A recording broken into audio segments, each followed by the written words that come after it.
क्या चुनाव जीतने के बाद भी लोकतंत्र हार सकता है?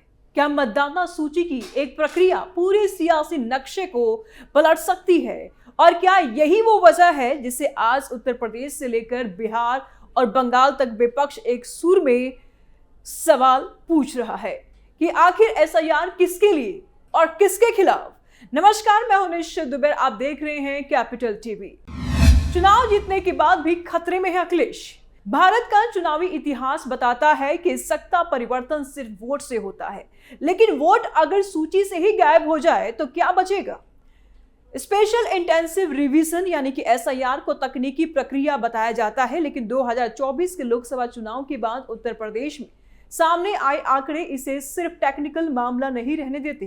जिन सीटों पर समाजवादी पार्टी जीती है वही 10 से 21% तक नाम कटने के आंकड़े सामने आए हैं।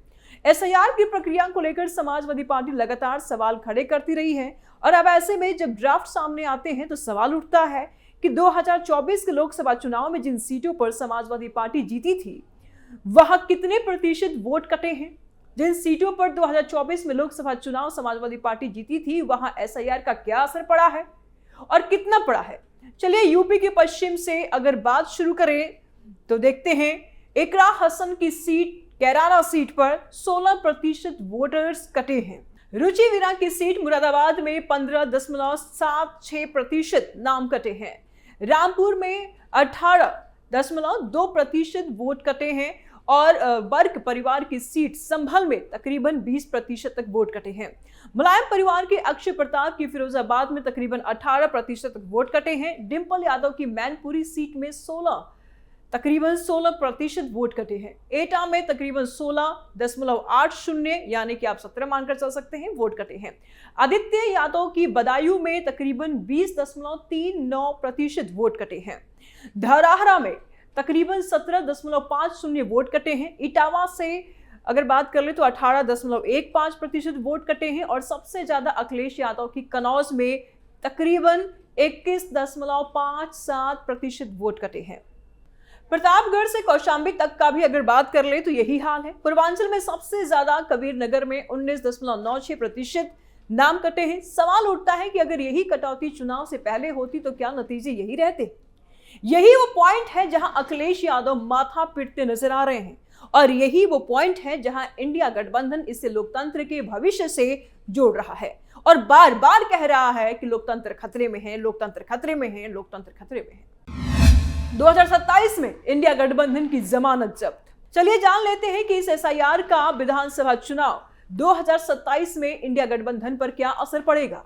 यूपी में 403 विधानसभा सीट हैं जिसमें 72 सीटों पर सत्ता काबिज है, लेकिन वोट कटौती से इंडिया गठबंधन को कैसे नुकसान हो सकता है ये भी समझना होगा और इससे कोर वोट बैंक पर सीधा असर पड़ेगा। एसआईआर में जिन वर्गों के नाम ज्यादा कटते दिख रहे हैं उनमें प्रवासी मजदूर शामिल हैं, अल्पसंख्यकों की संख्या ज्यादा है, दलित, पिछड़ा और फर्जी वोटर्स। यही वर्ग इंडिया गठबंधन यानी कि अगर बात करें सपा, आरजेडी, टीएमसी, कांग्रेस का मुख्य वोट बैंक है। अगर 10 से 20% भी वोटर्स अगर कटते हैं तो असल में टर्नआउट गिरता है और मार्जिन वाली सीटें हाथ से निकल जाती है। यूपी जैसे राज्यों में नुकसान ज्यादा क्यों है ये भी जान लेना जरूरी है। ये भी जान लेना चाहिए क्योंकि बिहार में तो नतीजे सामने आ ही गए हैं। यूपी में 2024 में कई सीटें 5 से 7% के अंदर से जीती गई थी लोकसभा चुनाव में और अब उन्हीं सीटों पर 15 से 21% वोट कटौती दिख रहे हैं। अगर चुनाव एसआईआर के बाद हुआ होता तो क्या मुकाबला बराबरी का होता या फिर एक तरफा होता? 2027 के विधानसभा चुनाव में यही हाल हो सकता है। भारी संख्या में वोटर्स के लॉस होने से 40 से 60 सीटें इंडिया गठबंधन की झोली से हिल सकती है, गिर सकती है और एक बार फिर से जीत एक तरफा हो सकता है, जो कि इंडिया गठबंधन के लिए कमर तोड़ने वाली स्थिति होगी। इंडिया गठबंधन के फूले हाथ पैर। यूपी ही नहीं, देश के 12 राज्य हैं जहां एसआईआर हुआ, जिसमें उत्तर प्रदेश के लगभग 2,79,00,000 नाम हटाए गए हैं। तमिलनाडु में करीब 97 लाख नाम हटाए गए हैं। गुजरात में तकरीबन 73 लाख नाम हटाए गए हैं और वहीं पश्चिम बंगाल में लमसम अगर बात करी जाए तो 58 लाख नाम हटाए गए हैं। मध्य प्रदेश से भी आंकड़े कुछ करीब करीब हैं। तकरीबन 42 1,74,000 लोगों के नाम हटाए गए हैं। राजस्थान में लगभग 42 लाख लोगों का नाम हटाए गए हैं। छत्तीसगढ़ में तकरीबन 27,34,000 लोगों का नाम हटाए गए हैं। केरल में 24 लाख नाम हटाए गए हैं। करीब 1 लाख नाम हटाए गए हैं गोवा में। अंडमान निकोबार की अगर बात कर ली जाए तो तकरीबन 64,000 नाम हटाए गए हैं। और यही कुछ आंकड़ा लगभग पुडुचेरी का भी सामने आया है, जिसमें तकरीबन 1 लाख नाम हटाए गए हैं। लक्षद्वीप में भी कुछ नाम हटाने की रिपोर्ट सामने आई है। कुल मिलाकर के इन 12 राज्यों में एसआईआर के दौरान कई करोड़ वोटरों के नाम हटाए गए, जिसने इंडिया गठबंधन के नेताओं को झकझोर कर रख दिया है। विपक्ष में बौखलाहट तेज। भारत में यह पहली बार नहीं है कि एसआईआर हो रहा है। पिछले कई दशकों से होते आए हैं, भले नाम बदले हो पर कई काम वही हुआ है। मतलब साफ है कि मतदाता सूची विवाद का इतिहास पुराना है। 1980 और 90 के दशक में बिहार और यूपी में फर्जी वोटर्स और डुप्लीकेट नाम का मुद्दा उठाया। 2003 में बिहार में हुए विशेष पुनरीक्षण के दौरान लाखों नाम काटे गए, जिसके बाद लालू प्रसाद यादव ने इसे गरीब और अल्पसंख्यकों को वोट से बाहर करने की साजिश बताया।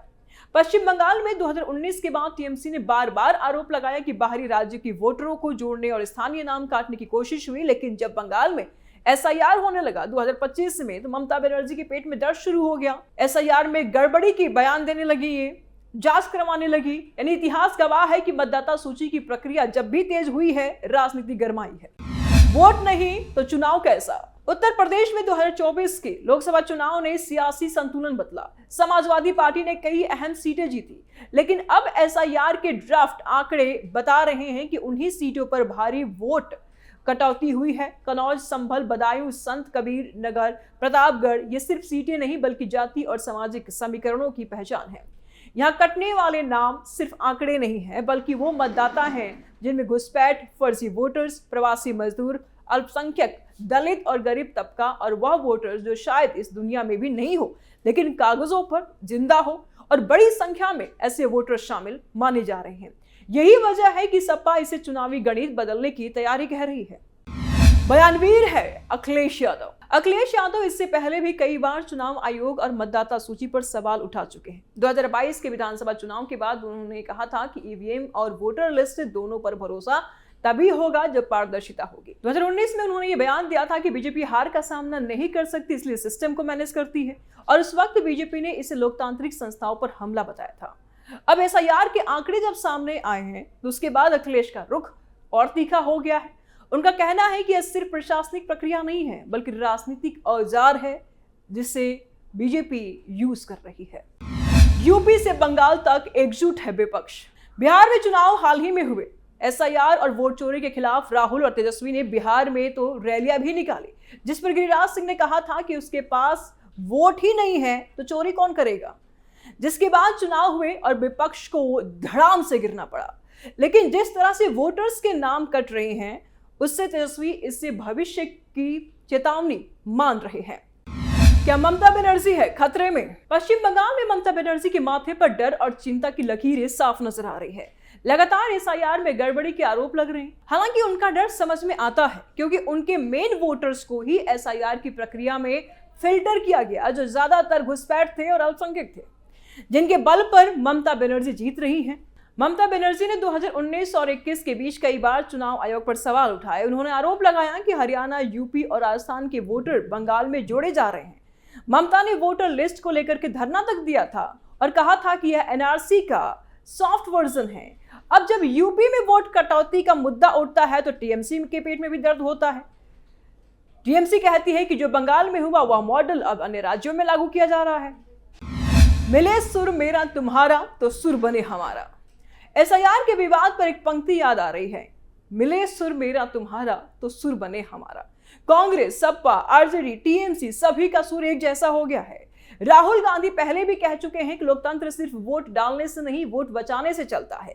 मल्लिकार्जुन खड़गे ने संसद में कहा था कि मतदाता सूची से नाम काटना संविधान की आत्मा पर चोट है। इंडिया गठबंधन इसे अलग अलग राज्यों की समस्या नहीं बल्कि राष्ट्रीय पैटर्न के तौर पर देख रहा है। और सबसे बड़ी बात, सबकी चिंता बढ़ी हुई है। एसआईआर तकनीकी प्रक्रिया या सियासी रणनीति? सरकारी पक्ष कहता है कि एसआईआर का मकसद फर्जी वोटरों को हटाना है, लेकिन विपक्ष पूछता है कि फर्जी वोटर की परिभाषा कौन तय कर रहा है? प्रवासी मजदूर, किराए पर रहने वाले या जिनके पास स्थायी दस्तावेज नहीं है, क्या वे कम नागरिक हैं? डिजिटल युग में जब आधार और अन्य पहचान मौजूद है, तब नाम काटने की प्रक्रिया इतनी व्यापक क्यों?